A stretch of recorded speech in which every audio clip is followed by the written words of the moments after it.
I'm here today welcoming me and Claire from Cleaning Up the Town with their Ghostbusters book to Bookvault.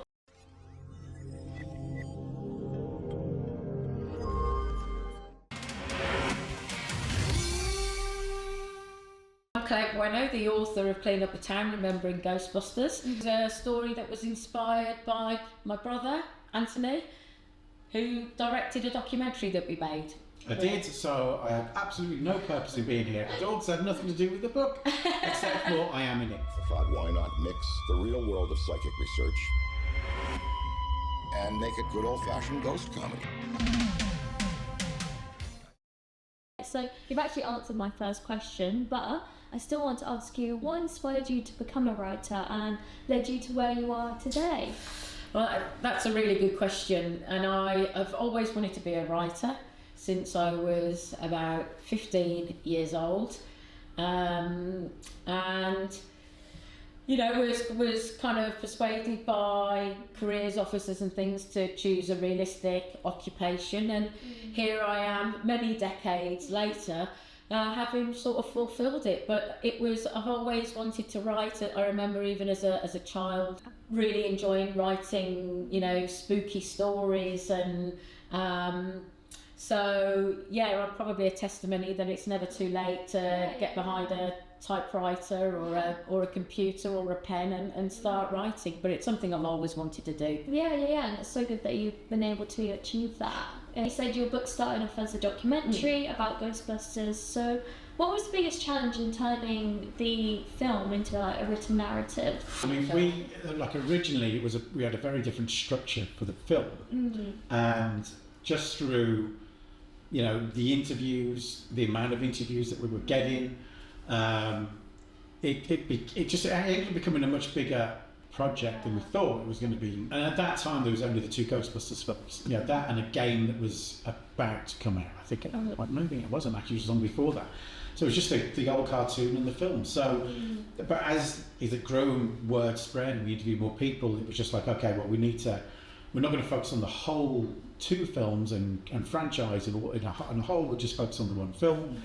And then that just became much easier structuring it, you know, like everyone sitting around, like, this is how we started the project, these were the first scenes, and then you start through the film, like, this is the library scene, and this is the Slimer scene. Put it in a structure that people recognised as they watched the film Ghostbusters itself, really sort of like works. And there have been other docs of a similar nature that have done the same kind of thing, but it really worked in this case.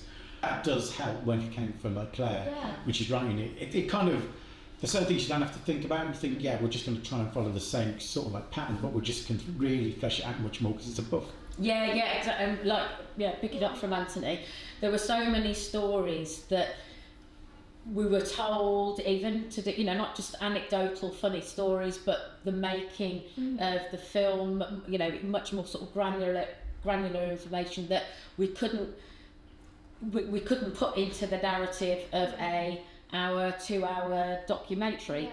So what I feel is the book is like the companion to the documentary, in that it's just in a larger form. So all of those granular stories and information we're able to put into the book because, you know, you're only limited by the amount of pages that you're going to print.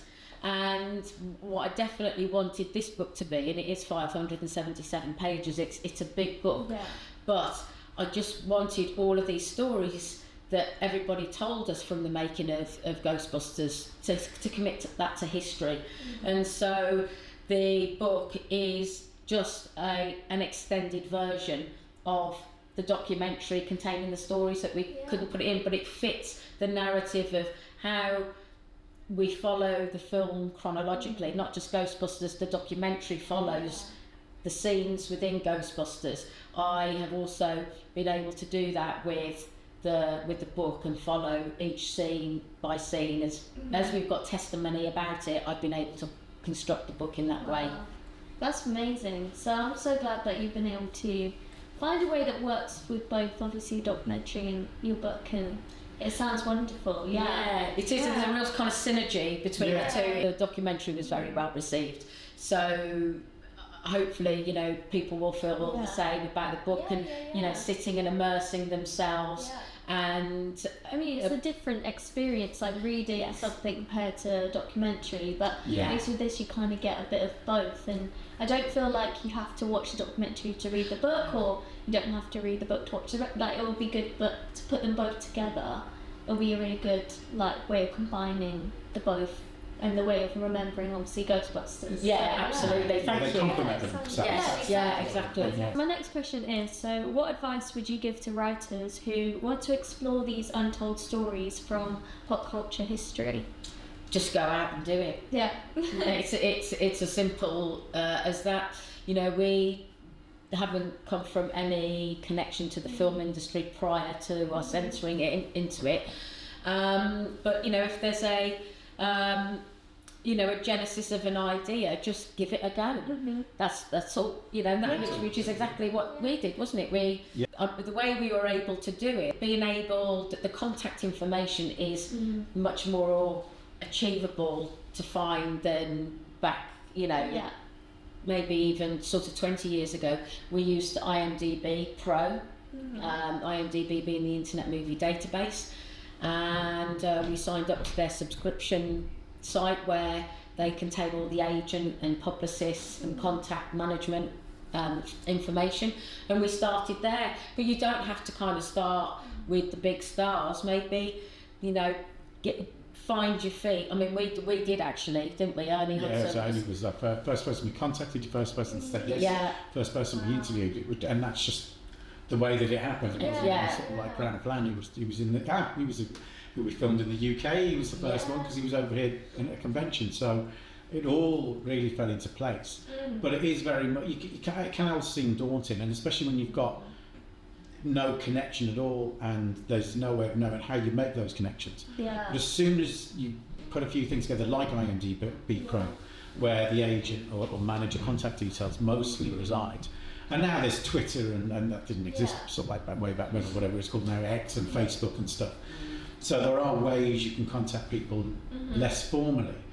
But, you know, back then it was just like, I mean, we, you know, for years I loved watching DVDs and special features, but it's just like, how do you go about things like that? And you think, you need to have that, you need to be working in the industry to do this. You need to, and it turns out you didn't. You just, you know, a lot of people are quite receptive, which was what we found. Mostly, they were all sort of like want to tell their stories, like especially the visual effects people that mostly nobody knows of, because Brothers of the Black Cloth, I believe is a word, because they're mostly in dark rooms and you know, lots away from the general public.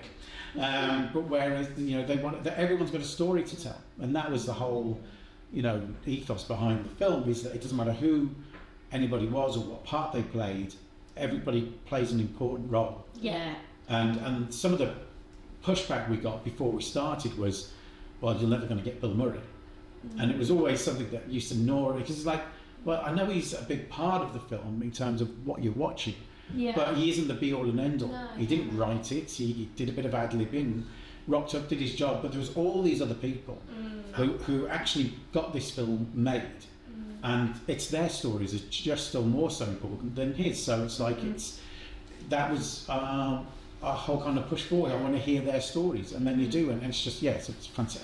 And I think what made it more complicated for us is that, you know, we were making a documentary first. The book has been a residual idea off the back of making the film. If you're just planning to write a book about these retrospective films, you've got these great tools like Zoom or you know, even WhatsApp or you know, Messenger.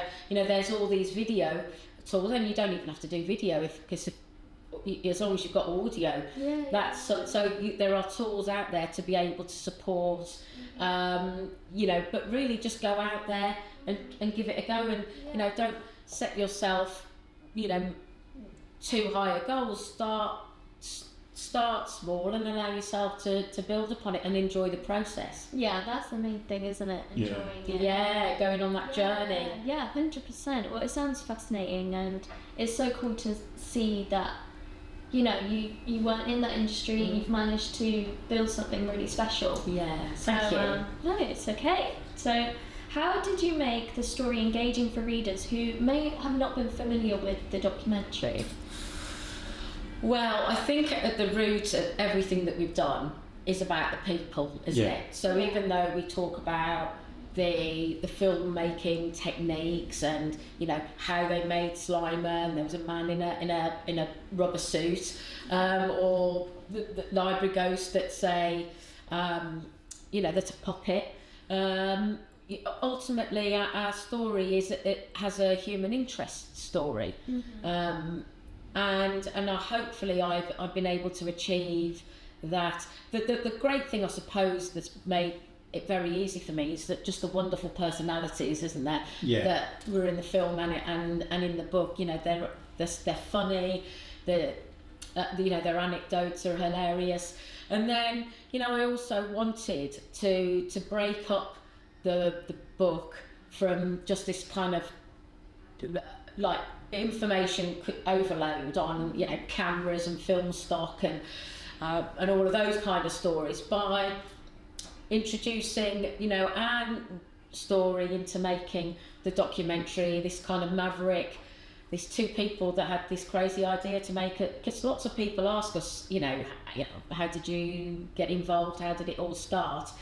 And so I hope when each chapter I introduce a little bit of our story, things that you can learn if you want to go and make a documentary yourself, some of the highs, the lows, the things that we did right, the things that we did wrong, how the legal side of what we did, it's all peppered through the book. And I hope by introducing our story and our own personal kind of triumph over adversity story of, because it was 12 years for us to make this film, that adding that kind of the beating heart ultimately is about people. I think that's what it is. Yeah, it is. Yeah, and it's a book about films of the 80s. It's not. Yes, it's about Ghostbusters, but it's about filmmaking of that era. Yeah. Which is very, very different now to what it was back then, and to what even 10 years prior to that it was very different. So it's very strange. Within a very small space of time, we had this, Star Wars and Ghostbusters, Back to the Future, and all that kind of stuff, and Star Treks, and that's all within that photochemical era. So the book, as well as the doc, were all ways to kind of like, these were the techniques that they used back then. It's not just about Ghostbusters. It is, the people, the personalities, our story. So there's plenty there for people that are interested in just films and filmmaking in general to go and get their teeth into. Yeah. And just to get an idea of, like, we went into this because we truly care, and people have acknowledged that, that it was made with a lot of love and affection, and I hope that people recognise the same love and affection from a very personal perspective has gone into writing the book as well. Yeah, well, it's so nice to hear that you've put your own opinions and experiences with the book as well, because I didn't realise that you had that peppered in the book, like you say. So I think a lot of people will, who hasn't obviously watched the documentary, will understand that this isn't just about the Ghostbusters film, it is just about like your experiences filmmaking, and that's really, really cool to see like in the book too. And I think a lot of people will have that personal like connection to it. Yeah, I hope so. Good. Yeah. So what was the most rewarding part about writing about something you were truly passionate about? The most rewarding thing, actually, sort of getting to the end and knowing that I did it, and I didn't do it alone. And I had Richard Latto, who approached me in the first place to write a book. He edited it for me, and then we had Anthony Zart, who did the artwork and the typesetting, and working with those two guys, just the three of us, to get this together was just, I think we've achieved a lot by, where you would normally have a massive team of people. I believe we've achieved a lot, and then seeing, when the book came through the post for the first time, and seeing the physical print, and this is what I really love about you guys at Bookvault, is just the quality of the finished product. I've gone for a hardback with a dust cover, and you know, again, I think my book's 80 GSM, so you know, I think 80 or 70 GSM, so I've gone for really kind of high quality paper, but just seeing and picking up the book, you know, physically, because I've always loved books since, you know, being a child, that I kind of gone and going, I've done it. You know, it's here. And I think that was what it was, wasn't it, for me? I think so, yeah. Sort of just getting to the end, and, you know, after whatever obstacle comes your way, you know, you just bounce back and get back up and got it done. So getting it finished was one major achievement, but then the payoff was just how wonderful the end product was, because I know there's many a writer that's received their book from a publisher that, you know, it is underwhelming. But when you know that you've put all your heart and soul into something, and the people behind it, like yourselves, are putting your heart and soul into the quality, then I think that was probably like my proudest moment, really. Aww, that's so good to hear, and I'm happy that you're happy with the end result as well. So I was just going to say, so on the other side, the flip side, how do you overcome these creative blocks or moments of self-doubt? Because I'm sure it's a journey and you would come across those times, but yeah, how did you overcome them? Gosh, that is a really good point. Probably you as my rock. And, it's all me. The block, I suppose, in respect to the book, I wouldn't say wrote itself. But because I had the testimonies of all these people I'd interviewed, you know, like you say, had that bit of a writer's block, I would just take myself away and go and I love gardening, so I would go in the garden and play around and plant things, and then that just gives you time and space just to remove yourself and allow, and then all of a sudden you have like this kind of epiphany, and then you go, oh my god, and then you've got to go and kind of write down your idea. So I am somebody that allows myself space. The self-doubt, that's... But that's, you know, because everyone's going to feel that.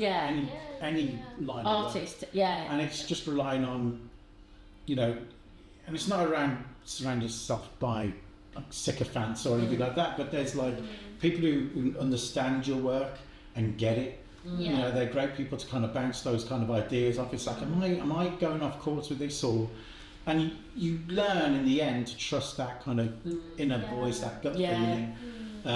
You know, we have with sort of like making a doc, and certainly with the book, there were certain occasions where, you know, the way that the book was structured, there was a bit of pushback. Much like the doc, we got a bit of pushback on the length, as it to fit within that time frame, which is pointless. It's one thing with broadcast, going on, you know, Channel 4, ITV, whatever. There's a specific window, not on, you know, streaming things. So the book, it's a similar kind of thing. There was like a push to keep it to a certain size and do this and do that. And it was just, and you take those things on board. I don't think it's healthy to be sort of like, I want it my way, and that's it. You know, you take it away, you churn it over, you discuss it with people, and you sleep on it a little bit, and then, because there have been those moments, sometimes like after the book has been finished and released, and you have those like, oh, what have we done, and is it going to be successful? Same with the film, but you know the audience, once they find it, and you all of a sudden it does indemnify what you thought was the right way forward, and the what, you know, the people you've trusted and the kind of feedback that they've come back with, and it's like that's, you know, I think, you know, they get it, and you know they can kind of course correct if you think, okay, because sometimes something doesn't quite fit, you know, you're almost there. And there's other times like, no, I feel quite strongly about that.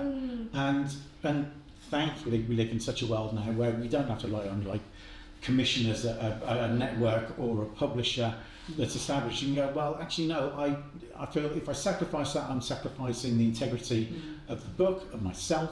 And you kind of get to a certain age where, you know, I've worked way too hard to sort of like fit into your kind of view of something, which, to be fair, there's a lot of these people, like working with various people within the media and companies, they don't really care about you or really the product, they just care about that product making you money. as quick as possible, and then it's forgotten and binned off. Yeah. And by coming to places like yourself, like Bookvault, or with various other distributors, and you kind of take it into your own ownership, you now have the power to kind of get it out there and know that, okay, well, it hasn't sold well this week, well, that's the end of that. Then it's like, it doesn't matter, because there's always next week, and we can keep, you know, there's different markets, there's so many other ways you can get your work out, especially with something like this, which is a film book. So, you know, Comic Cons, things like that, where that's what people go there for, film specific content. So it's, you know, if you left that to a publisher, they would never think about touching anywhere like that. It's just too much work. They just want the quickest, easiest. You know, trusting yourself and the people around you that you trust, and to push you forward. It's true, because I did have terrible, you know, self-doubt. That is the, you know, the truth. But you kind of have to get yourself in check. And I also, and it doesn't make it easier when, you know, not everybody's going to like what you do. And I think any piece of art that you create, it's subjective, and some people are going to like it and some people aren't. Some people are going to get it, some people aren't, and it doesn't make it any less hurtful. However, you kind of have to stick to the, you know, the story that you wanted to tell, and believe and trust in yourself. You know, people look at 577 pages, and for some it may be it's too big, and it's like, well, it could be edited down. Well, it could be edited down. However, it isn't. This book isn't about self-censorship and my inability to self-censor. It's about, or self-edit. It was about, I wanted all of these people's testimonies to be committed to history, and that's what I did. And, you know, I can listen to other people's comments and whether they like it or not, but, you know, I have to kind of take it on the chin and think, well, you know, have they got a fair point? Maybe not. Not everybody's going to get what you do, and I think every artist faces that. But the bigger crime is to let that fear stop you from doing something. And like you know, you said, and we were talking about earlier on actually, that it will find its audience if they want to find it. 100%. And I'm sure that hopefully this book will be found by the right people, and even if people that don't fully understand it, they'll, once they read it, they might obviously understand it more. Absolutely. I think you should be very proud to obviously have the finished book, and I'm very happy with obviously how it's all come and turned out. I'm really, and like I say, you guys have just been the icing on the cake for that, because I just opened the book and it's like, this is a quality product, and you know, I'm so glad that I found you. Well, we're glad too. No, it's been nice how we can work and bring your book to life, of course. Absolutely. I was going to say, what piece of advice would you give to other authors, or what is one piece of advice you wish you had when you first started your journey as an author? Checking my spelling as I was going along. I know it's something very simple, but it was something that held back the edit when we typeset everything, and we were doing the read-throughs just to make sure everything was aligned, and, you know, spot checking, and then I would read, and then Richard would read, and then we'd spot like typos, and that could have been avoided had I, when I was first typing everything up, because I didn't AI any of the interviews. I physically sat. I've got a foot pedal. I trained as a secretary many years ago, and so I can touch type. So I had a foot pedal, and the software that I could, as you know, play the virtual tape, and just type up the interviews. And because when I did that, and I was kind of reading through the transcribed interviews, I wasn't spell checking as I went along. I was like, oh, that'll be okay to do it later, and actually it caused a lot of problems. So because we were then spotting things, you know, like place names more so than, you know, spelling they're wrong, for instance, you know. Or Bill. So yeah, for me, it's, you know, in that kind of that first kind of technical side of going through the book is just making sure if you're using place names as you spell them, because you don't want to spoil your flow, because you want to get all that out, but then as you're kind of reading through, then do your spell checking right at the beginning, because like I say, when we were going through the read-throughs through the PDFs of the book, then it was down to Anthony's art to then correct the typos, and I feel really bad about that, because I caused somebody extra work when I didn't need to. So that was a piece of advice definitely I'd give to myself. But at least, like, you're on this journey, you're learning, and absolutely. This is something that you're now aware of. Absolutely. At least now your advice can help other people. Hopefully. So hopefully you won't have to have that problem down the line. But from writing your first draft to finishing the finished book, what's been the most impactful part of your journey, and how did Bookvault help you along the way? Well, that's a great question. From kind of finishing the book and seeing it digitally on the computer, then holding it physically, this is so substantial. And I think once I'd opened up the envelope, wasn't it, and then saw it and was able to, you know, flick through the pages, there's just beautiful, you know, quality paper, and I mean this is a dust cover, but you know, the hardback, it's just absolutely stunning. For me, from digital to physical, being somebody of that era that loves to hold things and, you know, hold it in their hand, that's been really, let the audience sort of see it there, but that's what's been really important to me, and what has been amazing with working with Bookvault is how you've held my hand throughout the whole journey. And when you know, had so many questions, because this was the first time I'd published, and I was able to just pick up the phone and talk to you guys. And I think in this world where everything is digital and there's some sort of bot, you know, wanting to help you, you guys actually, you guys were there. I could pick up the phone, call you, and just nothing was too much trouble. And to have that peace of mind, because when you've poured your heart and soul into something, and to know that the people at the other end of the phone that are going to be producing your book, you know that this is about care and love and diligence that's gone into producing it.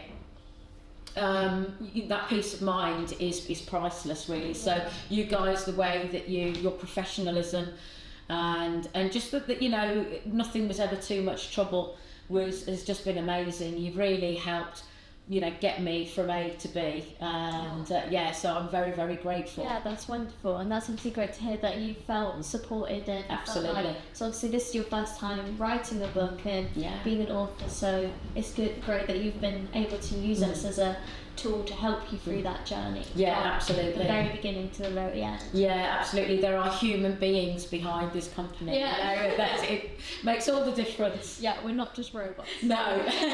Those are the ones who make the books themselves. Yeah, exactly. Special edition books obviously add a unique touch for readers. So looking ahead, how do you think bespoke printing, like foiling, sprayed edges and premium finishes could enhance a future edition of your own book? Do you see yourself using our bespoke features in the future? Oh, yeah. I mean, once I saw that was a service that you offered, I said to you, didn't I? What do you think about this? It's like, that's nice. Yeah. That colour wouldn't match what the cover is, but to know that was there as an option was just like, that is nice. It's and I think, you know, we're somebody that like collectibles, so I think for, like you say, special editions, you know, I'm hoping that I've created a book that people kind of want to keep, but I think that kind of extra level of understanding, you understand your authors, and you understand that you want to give the best for your authors and options, and I know you do a lot of fantasy type books and things like that, and I think they really play to the foiling and all the colour pages. And I know you shouldn't judge the book by its cover, but when you can see the amount of love, care and attention that's gone into that cover, it just welcomes you into wanting to open that book up and read it. And I absolutely would love to do some kind of special edition or a limited run that would allow me to utilise your foiling and coloured pages. I've got a few ideas, so watch this space. Yeah, well, it's great to hear. And if people want to obviously follow your work, where do they find you and your book? Well, Ghostbusters Doc, it's quite easy, ghostbustersdoc.com, and then Ghostbusters Doc across, Instagram and Facebook and X. We are on TikTok, but I'm not very good at that, I must admit. But yeah, just look for us at Ghostbusters Doc, and then you can find the book on Amazon, the Great British Bookshop, which is absolutely wonderful that it's there. You can also buy it through our website as well, through ghostbustersdoc.com, and you can even find it listed on Waterstones. Oh, amazing. Which is brilliant. Yeah, that's wonderful. Well, it's been a pleasure being able to talk to you guys, and all the best for your books to come in the future. Thank you, Olivia. Thank you for all your help, and to all of you guys at Bookvault who have been absolutely phenomenal. Thank you so much.